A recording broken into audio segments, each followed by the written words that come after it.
Lydia, written by Professor Scry and narrated by Jack Wynters. Chapter 1.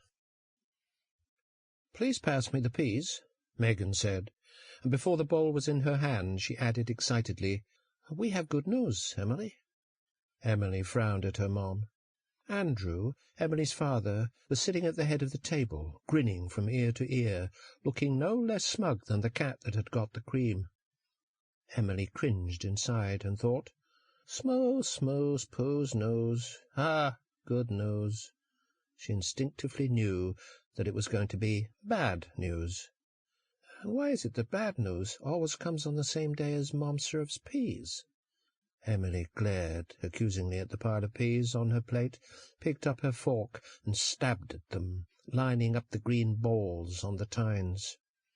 Still clutching the fork, she glanced at her father, hoping that he would jump in and say something, anything, other than just sit there.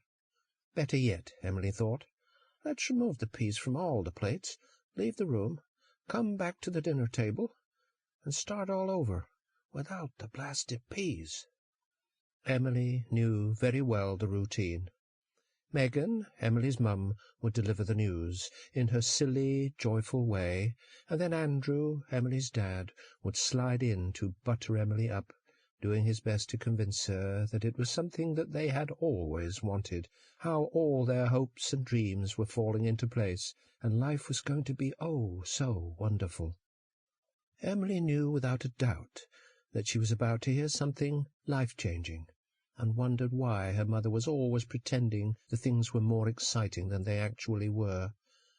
Emily had been around the block more than once, in fact, dozens of blocks, which had her recalling the many houses that they had lived in. Warning bells rang inside her head as she thought, "Peas, peas, peas." Fearing the worst, she remained silent. Her mom interrupted her thoughts. "We're moving to our new house in 3 weeks.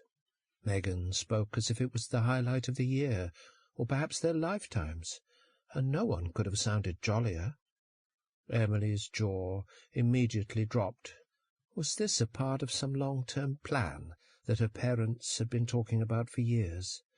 And if so, why had Emily been excluded from the decision-making? This was the first she had heard of there being a move, any move, developing in the minds of the Walker family. She looked accusingly at her father, who was obviously not disturbed by the situation, and she wondered why she was always the last to know anything and everything.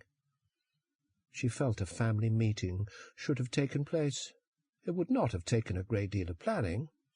After all, she was an only child. It would have required but a simple announcement.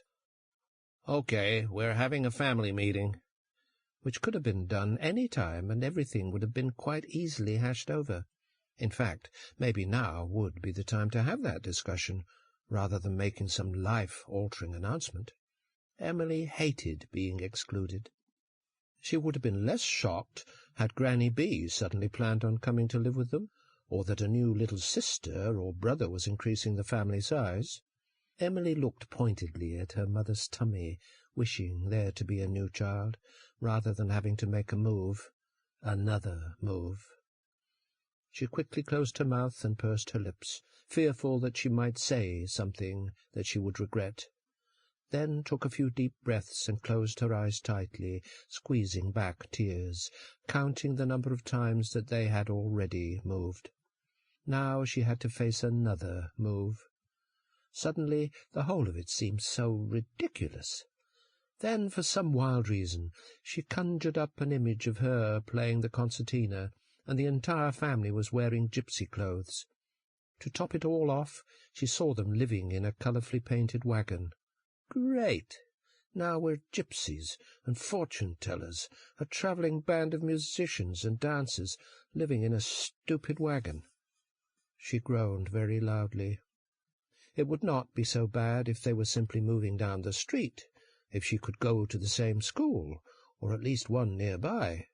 Then maybe, just maybe, she could keep the same friends. She thought of Tess, her very best friend, and wondered if some evil force was at work. Sample complete. Ready to continue?